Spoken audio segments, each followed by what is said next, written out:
So, Pokemon. It's a franchise that has had its hooks in me ever since I first saw it. I spent hundreds of hours on the games, watched the anime whenever it was on, and picked up some of the trading cards on occasion. Even today, every announcement, big or small, gets me at the very least interested. Pokemon Sleep! Holy! But there's one thing that always gets a reaction out of me, and that's shiny Pokemon. These little alternate color guys are probably the most interesting thing in Pokemon to me. For the uninitiated, shiny Pokemon are incredibly rare, with a 1 in 4,096 chance of showing up, though that number can change based on a number of things, like the shiny charm or having a foreign parent. I love hunting for shinies. The rush of finding them after putting in the time never fails to get me excited. But what in God's name possessed me to try and catch every shiny Pokemon like the title of this video says? I don't know, I'm just insane. So, how exactly am I going about this?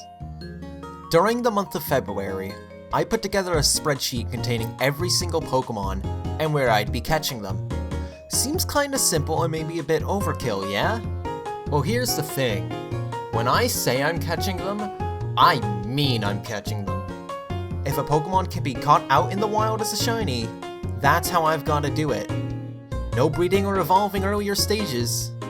Of course, there are some exceptions, like the evolved forms of starter Pokemon, where my options pretty much are evolve the previous stage.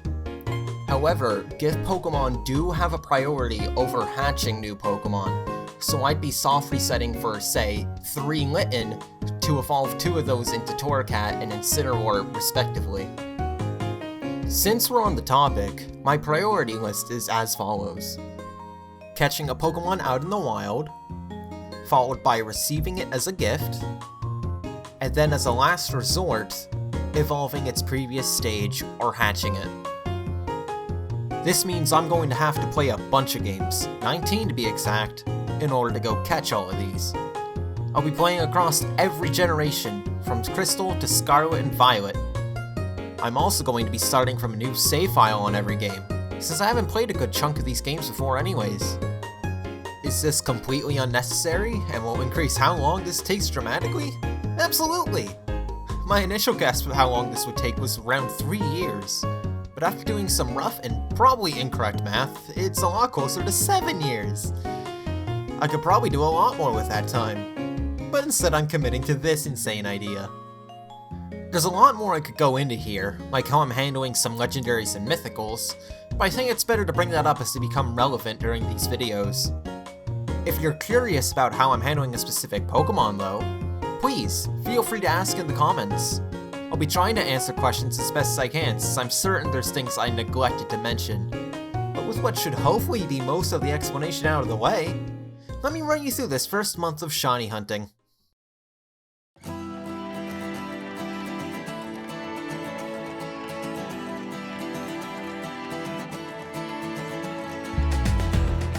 I started day 1 just a few hours after the Pokemon Presents earlier that day. Since I'm hunting nearly 1,000 Pokemon, I decided to roll the dice and see what fate wanted me to get first. I rolled 3 Pokemon, Dwebble, Amora, and Kama'o. I started with Dwebble, and alternated between the 3 each day for a while, though spoilers, I end up dropping that idea and just hunting what I wanted to. I loaded up Pokemon Sword and got to work, basically speedrunning my way through the tutorials so I could access the wild area. It's here that I would be hunting for Dwebble, thanks to it being incredibly common during sunny weather. I immediately left the wild area after arriving and made a dash to the Crown Tundra instead. You can actually access the DLC areas in Sword and Shield pretty much as soon as you first enter the wild area. Thanks to this, I can go to the Crown Tundra, get obliterated by Peony, and do a Dynamax venture to get a fully obedient level 60 Pokemon barely an hour into the game. This makes progression and hunting go a lot smoother. After getting my new Pokemon, the hunt began proper.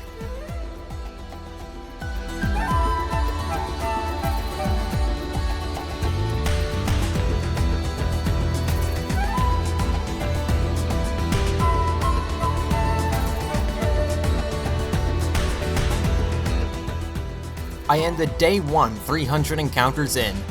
Not a grand amount, but a good starting point in my eyes. You can also see that at this point in time, I wasn't sure how I was going to be presenting this all.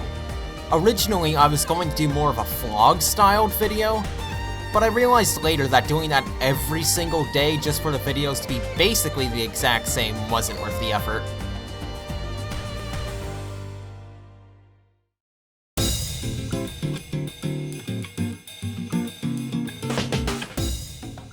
Into day 2, and I moved over to start Ultra Sun and begin hunting Komodo. One thing you'll notice here is that there's no gameplay footage. I don't have a way of capturing 3DS gameplay, and I wasn't about to set up my phone to record me running through the story. So until I'm actually able to hunt this thing, all you get is small story progress updates. I ended up doing another 100 Dwebble encounters waiting for the game to download, rest in peace 3DS eShop, and then I had another 50 or so encounters for progressing through up to the water trial.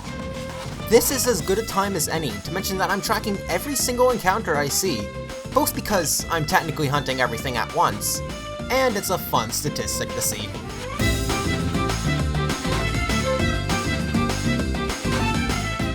Day 3, and I'm right back to Sword and Shield. Amora's up next, and if I want to be able to even catch this thing, I need some more gym badges. That's no issue thanks to our Dynamax friend, letting us tear right through to the credits.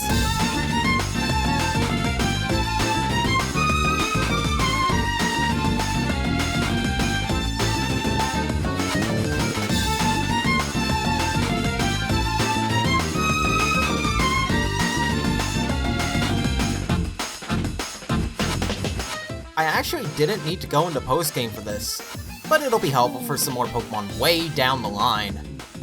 I end day 3 with another 250 encounters added to the total. Progress!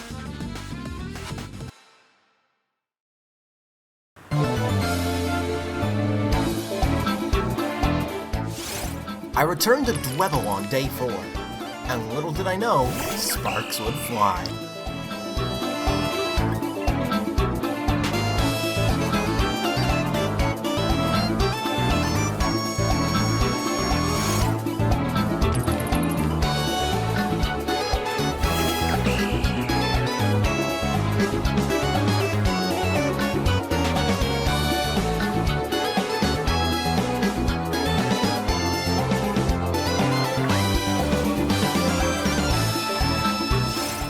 Wait, that's it! That's it! Yo!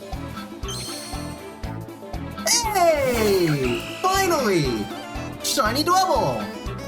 That's good! That's what, day 4. 561 encounters. I'm gonna be lame for most of this. And use a quick ball.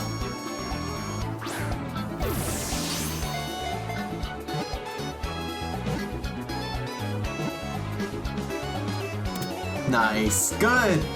We got Shiny Dwebble. Of course, I gotta nickname him. Oh, hers. I'm sorry. Let's see. What are those? What's like the crackling candy? No, yeah, Pop Rocks. Pop Rocks. Pop Rock the Shiny Dwebble, first of many, many shinies. Pop Rock is a little bit special because it's something known as a brilliant Pokemon. These Pokemon have an aura around them on the overworld, and get a boosted chance of being shiny based on how many of the species you've defeated. Since I defeated over 500 Dwebble, the odds of me finding Pop Rock wasn't 1 in 4,096, but rather 1 in 585. Mechanics like these exist in most Pokemon games, and I'll be taking advantage of them as much as I can. I chose to go back to the Amora hunt for the rest of the day, since I was already on Sword, and did another 323 encounters to end off the night.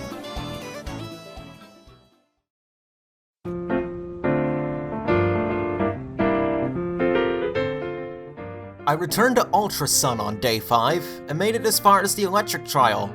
Though, you wouldn't know it because I only recorded inside of Pokemon Centers for some reason. It's here I decided to detour a little, and started, quote-unquote, hunting Minior.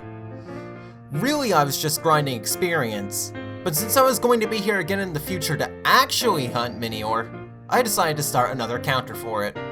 Between story progress and grinding, I went through another 216 encounters. I started Pokemon Violet on day 6 to begin hunting for Beartic, the Pokemon I rolled after catching Dwebble. Much like in Sword, I did a speedrun of the tutorial to get access to the rest of the game. Since I can't get a stupidly powerful Pokemon early on, I did the next best thing. I took a ghost type with Kurtz to the northernmost part of the map, and proceeded to defeat Chansey over and over to grind levels. Now with a team that's not a complete pushover, I rushed over to a few gyms to have an easier time catching this thing.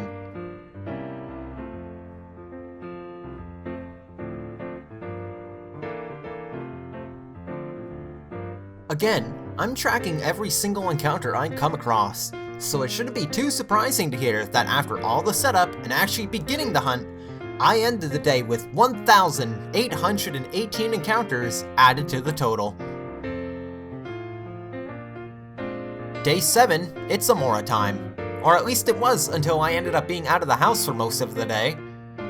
I got some more minier encounters done during the drive back home, and overall ended the day with a measly 82 encounters ahead. Day 8, Amora time take 2. Not a whole lot to say for today.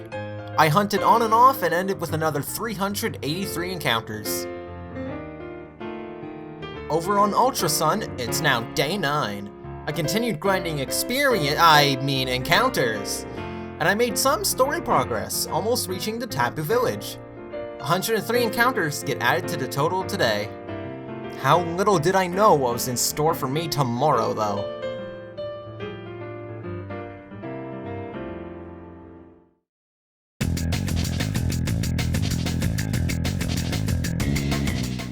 Day 10, double digits. Back over to Violet with the Beartic hunt, and after being gaslit by the lighting engine for half an hour, I just barely happened to make this one out.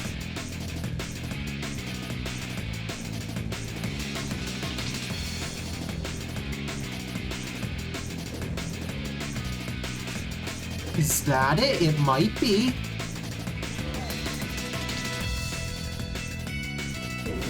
That's it! Yes! Holy... The thing that kicked me off was the fur. The fur looked ever so slightly different. I wasn't sure. Oh my god. Oh, I just gotta catch it now. Thrash. It's fine. That's less fine. Okay, I need to catch this now. Repeat ball.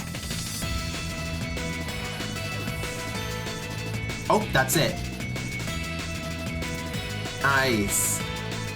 Shiny Beartic. Because I forgot to name it in the moment, and I'm incredibly uncreative, we have Summit the Shiny Beartic. I got this one during a mouse outbreak, which similarly to Brilliant Pokemon, increases the odds of finding a shiny. Since I defeated over half of the outbreak, this puts the odds at 1 in 1,365. I went back to hunting Amora again afterwards, and rounded off the day with another 138 encounters, while watching hit Anamanaguchi song Sunset by Plane play Pikmin 2. Day 11 can be referred to as the day of little progress. 'Twas a busy day for me, and I only got to play Ultra Sun for an hour or so. Still, some progress was made. Despite only getting 2 encounters today, I made it over to Po Town in the story, ready to get a move on next time. Day 12 was the first day since starting that I did absolutely zero shiny hunting. It was Mario Day, and there was a local Mario Kart tournament going on that I attended. There was also a party game being played on the other side of the room, pretty fun stuff. I ended up ending day 12 with one more Mario Kart W in my pocket. Back to playing on day 13, straight back into Ultra Sun. My goal was to try and beat the game today, and while that didn't happen, I did end up making some big story progress and reached Fast Pony Canyon. This was the place I'd be hunting Kama'o at, so I'm nearly there. Day 14, and what's this? Ultra Sun once again, and on my recording layout no less. I started the day by actually attempting to hunt Kama'o finally, only to pretty quickly realize I am still very underprepared to do this. I turned my attention back to the story, defeating Ultra Necrozma and saving the day. I also took this time to try out Ultra Wormholes, since I've never played Ultra Sun or Moon before, and ended up starting the hunt for Shiny Regice. Another 148 encounters for the total. On to day 15, and oh, there's no footage. It was here I started to take a day off every few days to keep myself from burning out, so here on day 16, I'm finally back to Sword and the Amora hunt. This was the point I finally ditched the vlog videos, so it's pure gameplay from here on out. Past me wasn't very smart, however, and I didn't mark down what the count was at the end of the day. Not a huge deal, but I'm still mad at him regardless. I went through 203 encounters today. Day 17, still on Sword with the Amora hunt. Pretty standard stuff. Another 191 encounters. Over on day 18, and oh, come on! It's day 19, more Amora. This is gonna become a trend, isn't it? Day 20, it's more Amora. This might have been easier on me at the time, but man is it hard to make this interesting now. What do you mean you're making a Mario Kart map? You don't even know how to model! 22, 23, 24, 25, 26, 27, 6,193 encounters. How many shinies do I have to show for it? 2? You know what, we take those! That's still under average. At this rate, it'll only take 40 years. So yeah, month 1 started pretty strong, but between my breaks and general luck, it sure didn't stay that way. Oh well, that's how it goes. I've still got plenty of time to make more progress. Speaking of progress, if you want to keep updated on how this mess of a journey is going, I occasionally post updates over on my Twitter account, @TerravinSH, that I made specifically for this. You can also catch me live streaming on my Twitch channel, Terravin_, where chances are I'll be streaming the rest of these hunts for the foreseeable future. In fact, I'm probably streaming the day after this video goes live. Check the pinned comment for info about that if you're interested. Do be warned though, I tend to let plenty of swears out if that's not your style. I'm also interested in hearing thoughts about the video overall. It's the first time I've made a video of this type before, and I already have ideas for what I'm changing next month, so why not hear some more? And finally, since you're already here at the end, why not subscribe and see next month's recap the moment it comes out? It'll hopefully be more eventful than this one was. I think with that though, that's everything I wanted to say. Thank you very much for watching my stupid idea begin, and have a wonderful day.